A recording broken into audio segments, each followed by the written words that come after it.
Hi, you're listening to Meeple, uniting players from around the world. I'm PJ, and with me, as always, is Gareth. And on this episode, Game Day, key essentials to hosting a game group. Gareth, how are you? I am doing well, and this is great timing because I've not just come back, but over the weekend we had ScootsCon in the UK, which is a little gaming group where we can talk about all the wonderful things of what went right when you have gatherings of friends playing board games, from I saw some of the foods to photos. Yeah. music and lighting and game selection. And guest selection. I noticed I was not Ooh, invited. I think you were, but the cost of expensing you as a special guest, I guess you've got some sort of rider and a cost of getting you into the UK. Well, we're still waiting for that special battleship that we're supposed to get ordered and travel around the world and game, right? We'll get that battleship at some point, or some So sort yeah, of we're talking about device. we're gonna talk about putting together game groups and just some of our tips on how to be a good host. And since I had a small one this weekend with some coworkers, but you just got through a big event. Why don't you want to get us started? What would you like to talk about?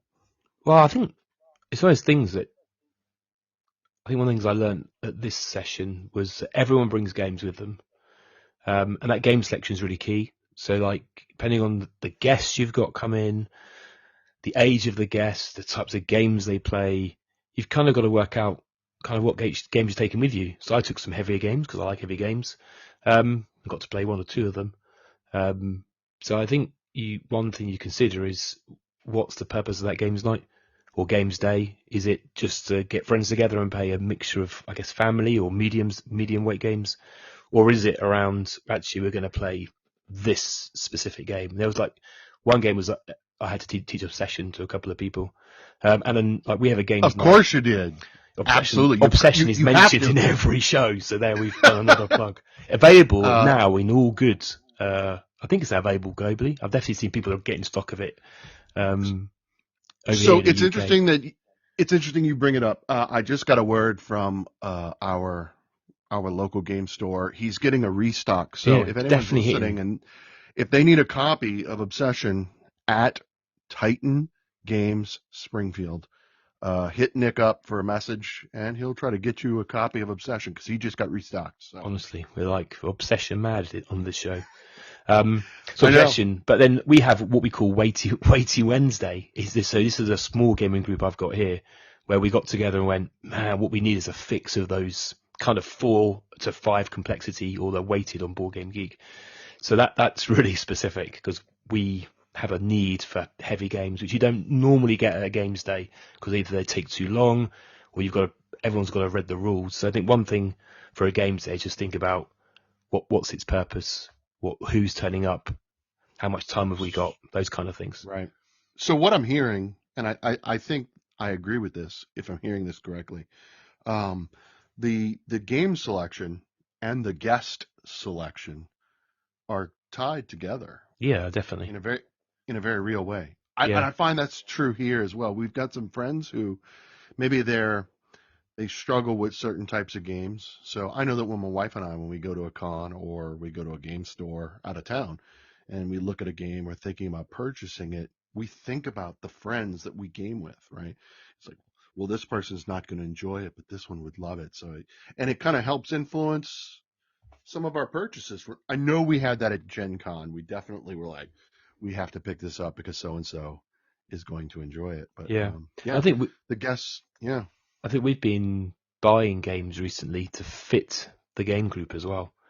So like as our game group's got bigger and we've got a slightly different mix of gamers, we've been adding 5 and 6 player games into the Yep. collection, a bit like Planet Unknown, which I know we talked about in the last episode. We Um, did. We did. which I guess even Wonderland's War, which you also spoke about, it's games that work better in a larger group. Whereas I think my first, let's say, 10 years of buying games or playing games properly, they're all 2 player and 3 player, which is more suited me and my wife's gaming habits. So yeah, I'm quite excited to be thinking about actually games now that fit a gaming group that's a very different set of games than I would have played in the past. See, this ties into my life thesis, if you will. I really believe that board games are experiences, and so you want to get people together, Mm. right? I mean, again, because we talked about this a lot in our solo gaming episode, and we love our solo gamers. But for me, it's a social. I can't do the online board gaming. I know a lot of people do. I need to be together. And yeah, so I get that. I get what you're saying, and I understand that. And the player count, like you start to purchase games at a slightly a more specific player count, so that you can invite a specific number or Oh, specific absolutely. individuals. Yeah. Right? Yeah. Yeah. Yeah. We so on Saturday night we played Blood in the Clock Tower for the first time in person. I'm sure some people have heard that I had an experience online, which it was just not the greatest. And I think similar to what you said a minute ago, I need that, like, being together in a room, looking people in the eyes versus that kind of, I guess, cold. There's a screen between me and that person, even if it might have cameras on. And that played 8 up to, is it over, it is 15, 20? I can't remember what the number is now. But it was amazing. I was like, okay, I've got a copy, and now I'm preparing for my first game that I'm going to be the host for in 2 weeks' time. But that's perfect for like an 8 or 9 player group. So yeah, so the game selection and the group go hand in hand. Um, Yeah, you're absolutely right. it's like I Yeah. often see it. I don't know if the website still exists, but there's a website where you could put in your games and it made you a physical menu, like a restaurant menu, and it was like the Oh, starter wow. and then the main and then the dessert, and it let people choose from your own collection, but based on number of players turning up, number of how much time you had. But it made a really nice menu, which I'm now going to go and I find the link and I'll put it into the post so people Yeah, can have a look. I want to see that. I'll find it. So I'll tag it in. one of the challenges that we have is because we host a game group every other weekend here at the Okay. house. It's usually five, occasionally six, but usually five, sometimes four, but mostly five players. The players are just happy to be here, and it's our game collection because we have so many games, and it's like, so what do you guys want to play? And they're just like, I don't care, as whatever it is, right? So having this kind of a restaurant menu, appetizer, main course, dessert breakdown of games, um, that you could present to them and say, here's your menu, and you can choose from that. I love that idea. It would certainly. I mean, one of our challenges with games days or game nights is everyone comes around, and then if we haven't done the planning, you go, so what are we playing? And everyone goes, I don't know. And then you stand looking at the wall of games going, there's just so much choice. So maybe that board game menu, or like we did on Saturday, we sort of said, well, does anybody want anything teached? And so I taught Obsession. Somebody taught me Blood Rage. So that's kind of the other way of managing it is, what's on people's tables that they want to learn, or what games have I got that people haven't played. And sometimes we even pre-arrange and say, right, guys, watch a Rodney video or whatever video you need to watch on the Yep, instructional, and prep for the games day as well, particularly if it's that absolutely. heavier teach.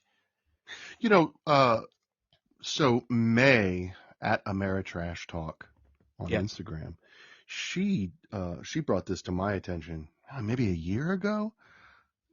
If she's listening to this episode, she'll probably correct me. But um, she and her husband game a lot, and they break down the days, right? So it's 2-player Tuesday. So when they get home from work, they're going to play a 2-player game because they have a huge collection. What are you Yeah. going to play? I don't know. Well, you're going to ignore everything but 2-player games, and I think she had like Thick Thursday or something like that. It was like for heavy games. Heavy Yeah, I games are love it. thick, right? Yeah. And then Friday favorites. So you'd play some classic favorite, and then I can't remember what it was, but it was always an alliteration. Yeah, it's I can't brilliant. remember, but and then Saturday was just kind of like whatever. Storyteller Saturday, so you'd play campaign games. Okay. So that would, because you have the whole day, right? Presumably on a Saturday you don't have to go to work, so that's going to be your Sleeping Gods. That's going to be your Gloomhaven. It's going to be your more campaign uh, games. So yeah, so that's pretty cool too. So breaking the day into themes Hmm. is a nice way of doing it. I still love this menu idea. I will find it. I'm I now hope um that it still exists. It certainly did when I last looked, maybe 6 months ago. So let me Um, tell you something that we do with our group. Um, like I said, it's the same group. This was kind of like our COVID bubble hmm throughout the pandemic, so it just kept going. Um, is music. You and I talked about it, so well, we'll start talking about music. So I like to play music in the background whenever we're playing board games. Now, the type of music that I usually choose is more. So I love EDM. That's my personal hmm favorite, but that's not really conducive to board gaming. But I do listen to a lot of EAM, electronic ambient music. Um, and it's just kind of background, right? It's just background noise. Now, depending upon the board game, I may change. When we played season 0 of Pandemic Legacy, because it's set in the 60s and it's all these spy agents, right? And whatever, we played all the theme songs from 007. Yeah. When we play Nemesis, you and I are big fans of Nemesis. I try to play like the Aliens movie Yeah. Same. soundtrack Yeah. or some sort of science fiction. You can't always do that. And I find that EAM plays really well just in generic background. It's just a mellow music. It doesn't, it also helps that my cat loves EAM. She I did a curls up in the video corner. of a cat Yeah. chilling out to EAM. We She's on the couch and it's great. That way she's not bothering us. we How so about yeah you? we, What we kind of music? yeah we Because play you like to music. play music. Yeah, we Yeah. do, but I know other people who like find it really distracting. So I always do ask. But I don't. I think our group, everyone has music on. Um, so I'll happily have some sort of electronic music in the background. Like Yep. you, if there's certain themes of games that I go right, we're just gonna have like if we're playing Rebellion, there's a Star Wars theme track in the background. Or Absolute. Oh yes. if we're Yeah. playing If it's Star Obsession, Wars, yeah. I found some good Victorian 19th, 18th century music for Obsession, which is Okay. very You're gonna have to dramatic. send me. I'll I need. send you the playlist. Yes. Yes. Yes. Um, and then like we were playing when we played Blood on the Clock Tower, that was very quiet in the background because there's quite a lot of talking, so it was there. But when everyone's got their eyes shut, and there's the game where the guy's called the storyteller is moving around. It's amazing how many times there's a little bit of dramatic suspense music kicked in. It was like Cthulhu or whatever background, whatever they found, but that Oh worked yeah. really well. But to be honest, on a Friday night in our house, it's the 80s pop is what is playing at the board game table. Sometimes 90s like or alternative music, kind of like The Cure or rock metal would be on a Saturday night. So it does vary by group. There's certain people who we only have the 80s on for. So So that's another selection. Who's coming round and what's the musical taste, that's and I have to great. cater for that as well. So that's on my bucket list. My bucket list is to go to your house on a Friday night Yeah, and okay. play games listening to the 80s. The 80s. I've tried to replicate it here on a Friday night at my house, and it just doesn't feel right. I'm like, no. I mean, I love 80s music, right? I grew up with it too, but it's like, I'm going to Gareth's because I know they're You going to need be to playing come 80s to an music. 80s themed board game night. Usually playing something Speaking, heavy. so, uh, so for our listeners, I just recently, if you've seen on Instagram, I got a copy of Far Away from Gareth. He sent me Far Away, which we talked about in our 2-player game? Was that I our think it's like, 2-player game? yeah, 2 episodes ago. I think we were Yeah. sat here. Well, I was sat here. We were chatting about it, and I was scrolling through the fact that I think you were saying you wanted a copy, and I was like, "Oh, there's a copy for sale in the UK at a very, very reasonable price." So I was And like, so it "He just arrived. sent it over to you," and yeah, So we far away is played. not so far away. No, it's not. So we played that, and I found some like outer space ambient music to Oh yeah, like an play. alien landscape kind of. Oh yeah, yes, it was on YouTube. I had it playing on the TV in the background this morning while we played our second mission.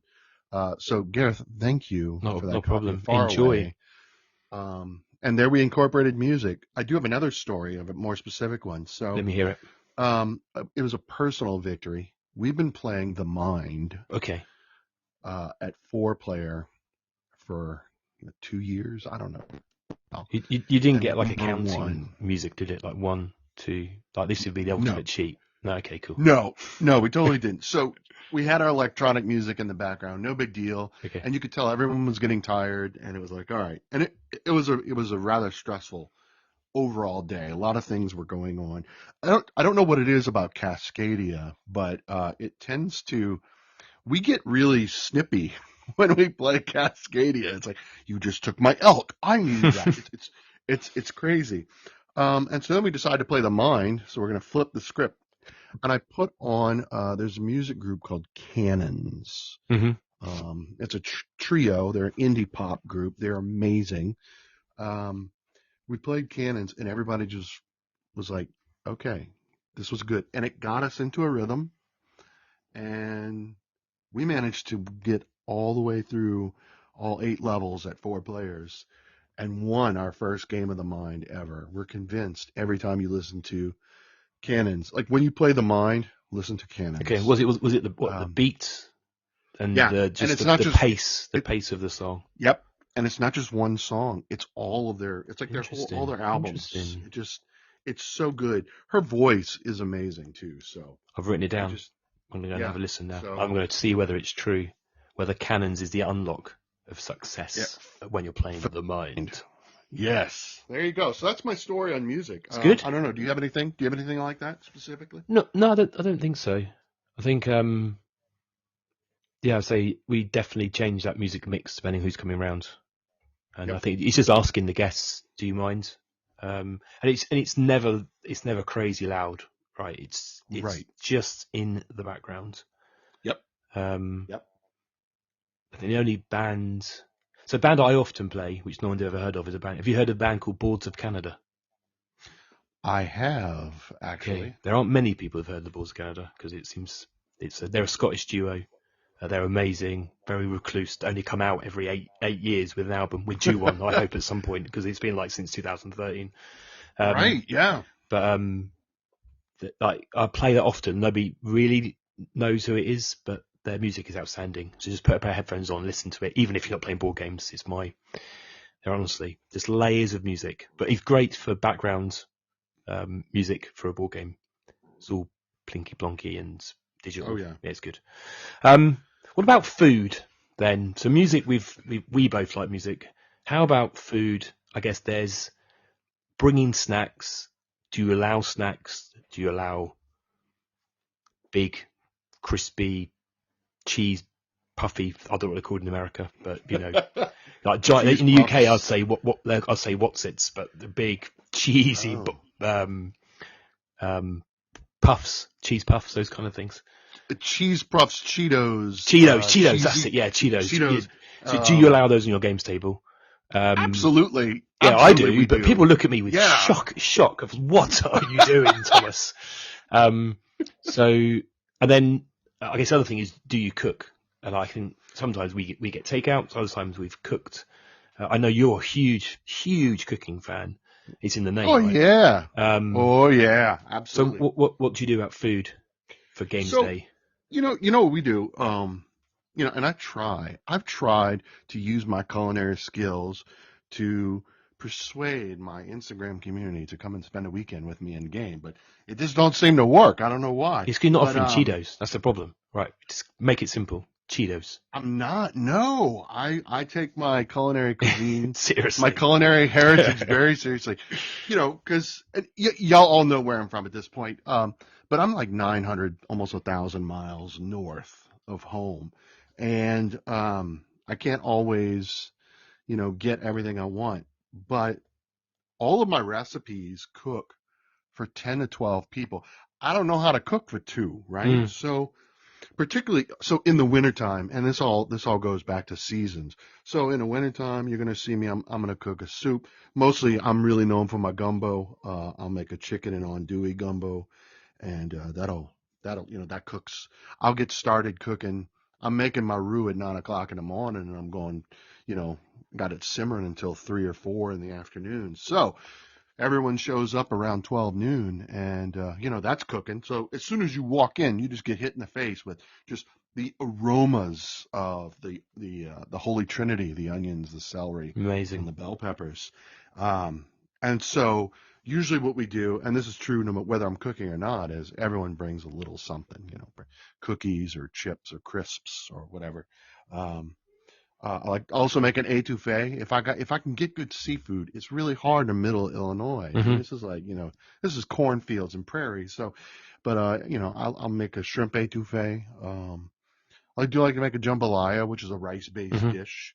Um, no, it's like chicken and sausage with onion, celery, and bells, and it's rice. So there's no sauce. So it's easy to serve, and it's perfect because when you're gaming all day long, right? So you usually play one or two games, and now it's like 3 o'clock. Food's ready, so let's go ahead and break for eating. But people are bringing snacks throughout the course of the day, That's so dangerous, you see. um, yeah. That's Oh, what, that's what we ugh. did. We on Saturday. Everyone, well, actually organised wise, they organised us and wrote a list of like I don't know 15 items, like the bread, the sweets, the crisps, Yep. the savouries, and then we all just brought enough for 25 people.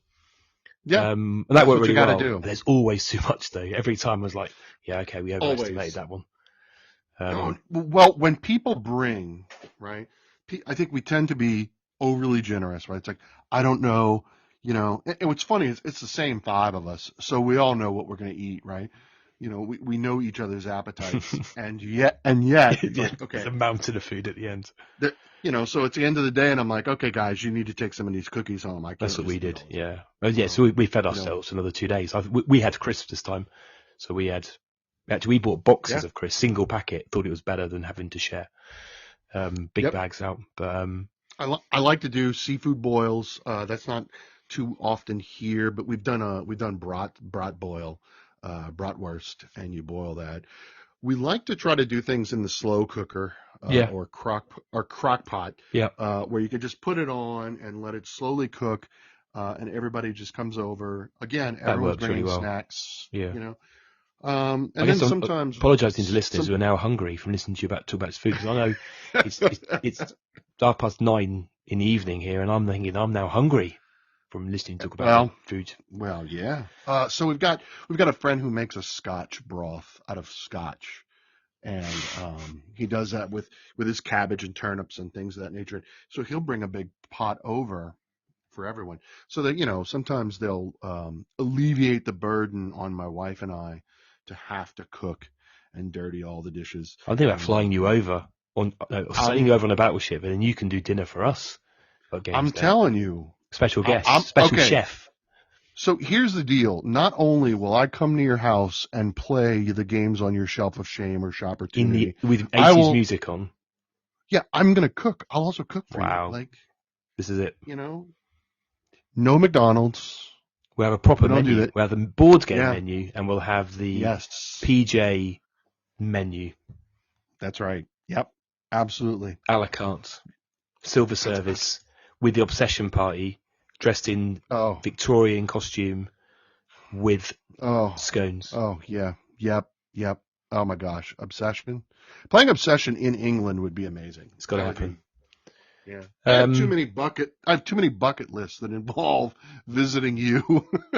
well, what about decorate? Just going to say decorate. Do you decorate for Games Day? So I was You thinking now. know, I'm thinking of the session oh, and sure. needing to have silver service and all the crazy stuff from that era. What about? Do you decorate? I mean, we don't decorate.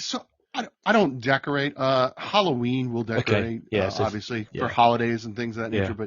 But now my wife likes to. We don't cosplay, not for board game nights, but she does like to. So she's got like this fascinator that she wears that has like poker chips and dice on it. Cool. Whenever when we play Lords of I like to say Lord of Vegas, that. I knew you were going to say that. Yeah, she like, yeah, of course. yeah. I do have a top hat that I would wear when we're playing Obsession. I have once before, but normally I don't. Brilliant. So she likes to do cute little things like that, some thematic headgear uh, for board games. I'm trying But to think whether I don't. yeah, Yeah, we've talked about. There's a game. Is it U-boat? Um, where oh we've yeah, we've U-boat. talked about all coming in costume of the roles. There's like the engineer and the captain. I can't remember what the four were. There's games we've talked about doing this, but it's never materialised. Put this little I bit too do much have effort. I have a classic. I don't know if they did this in England, but was very popular in the United States, 19th century. But the train engineers, locomotive engineers, they had this classic black and white pinstriped seersucker, Hmm. kind of a baseball cap that they would wear, and I have one. So whenever we play Ticket to Ride or Brilliant. I uh, love it. any train game, Yeah, yeah. I'll wear my engineer's hat. You That's get a bit kind of of coal and fun. rub it on your face, make yourself look a bit dirty. Oh no, I don't go that far, Uh, but Next time. maybe, yeah. If I had a fireman's helmet, I'd probably wear that for Flashpoint, but headgear is easy. Something I can just put on my head. If it gets hot, I can take it off.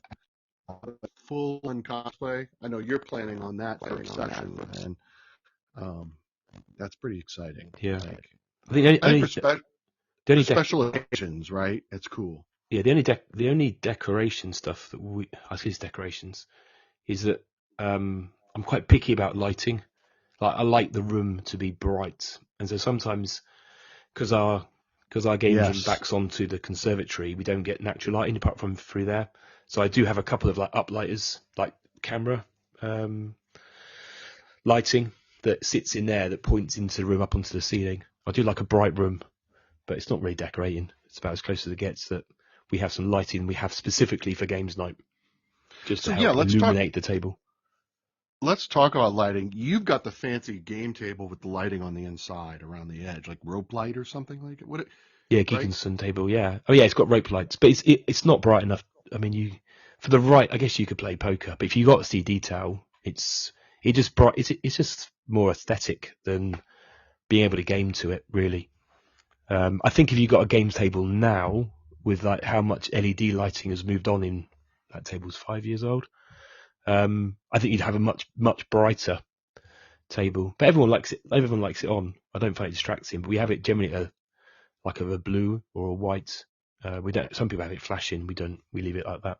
It does. It does look really cool, but it's not Right. enough. I do like bright games table. I start like a lot of light on table, no shadow, Overhead overhead. lighting. Yeah, overhead lights. I mean, we're thinking about getting an LED like panel lighting in the ceiling just for the games room.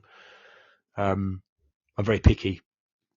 Oh, but Maybe it's that's I'm getting brilliant. old. I Maybe think I'm that's getting great. old and my eyesight's going, so I just like lots of brightness. And maybe Instagram and lighting goes hand in hand as well. So you can't, it's all about the Instagram shot as well.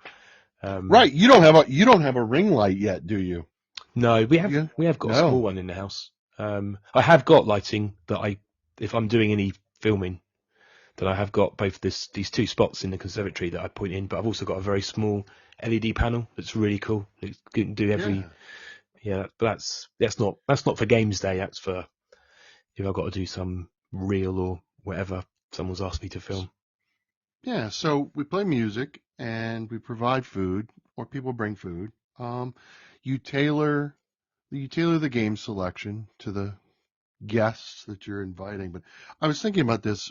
Are there, do you have situations, or how do you handle situations where you've got guests, you've got gamers in the community that just, they're not, you don't want they're unwanted guests, like in the game Monarch, right? Shocking.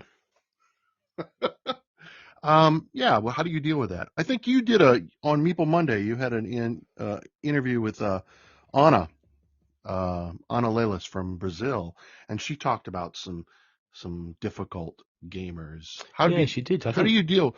I Yeah, think how do you deal with difficult gamers? I think we are lucky that I've not had a situation when we've had somebody in the group who is a pain or obnoxious. Generally everyone gets on.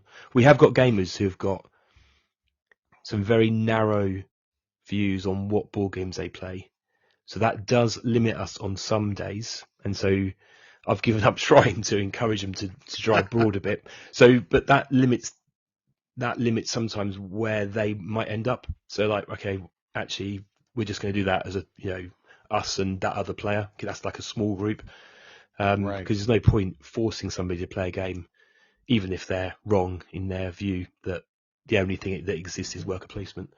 So sometimes you're limited, but if you don't invite a person, then you can play different games.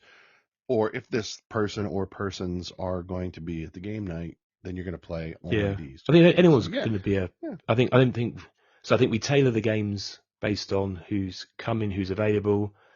right, Um, we haven't had to say to somebody like you're being a pain.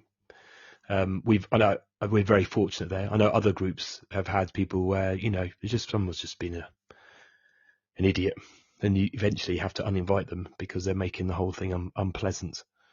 I think right. it's one of those things you just got to have the conversation, haven't you? Really. You Um, really do, yeah. it's just a yeah. How about have you had that problem? I mean, you know, you get different personalities. Certainly, things changed after COVID. To be fair, Mm, we don't. So we used to get together at the local game store where everyone was bringing a whole pile of games, and there was huge groups, and those groups don't get together very much anymore. yeah, And it's in a situation like that, it's easier because the game store has multiple tables, and this is not a board game cafe. This is like a yeah, Thursday night yeah, yeah. game night, right? So it's like you'd end up gravitating together. So kind of like our group is the people that we were gaming with all the time on these Thursday nights. Um, so yeah, but but I've seen, because it's a public space, it attracts But I all can manner see of if you're going, personality. that wider group where you're meeting there, you're going to get people from all walks of life. But I guess if it's your own home or you're organising your own games day, you've got a little bit more control about when and who you invite and what games you're going to play. Yeah. So yeah, I just think honesty is the key. Mm, Be honest with the group, be honest with the people, and you can't go wrong. After all, we're all there to game together, right? So have a good time. So yeah. I'd love to hear if anyone else has got any tips for hosting games day or any horror stories of where it's gone terribly wrong. Um, but yeah, whether it's music or your view on Cheetos at the games table, right through to how do you curate a games evening?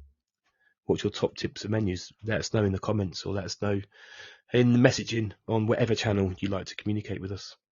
Or if you just want to know, like, if you're interested in a playlist that Gareth or I favor, we'll happily send that along to you. Absolutely. It's all about the Yeah. 80s or the Board of Canada. Plug, plug, plug. Cool. Right. So that's another show wrapped. That's Yes, episode sir. 10. That's episode 10. I know that's our 10th episode we've done as well. It is. It's great. And this is great. This is a great time. I love talking to you. I love sharing this with our listeners. This is so. Thanks for your patience. Yeah. And if anyone heard Big, big, thunder, big things. if anyone had any background noise, we've got a massive electrical storm going on here currently. So have you heard any of the thunder? Has it come I over? did not. There's been loads No, I of didn't hear lightning anything. and thunder, and we've got no Wi-Fi. I'm tethered to my phone, so if anyone's got any issues, and I think the sound's fine, but if you heard any background noise, that's what it was. So thank you for listening to our episode all about running a games day. Yes. Thank you so much for listening, Gareth. It's always a pleasure, man. I Always, love thanks, talking to you. DJ, and I will speak to All you right. again soon. Stay safe. All Thanks, right. everyone. You too. Bye bye. Cheers. Bye bye.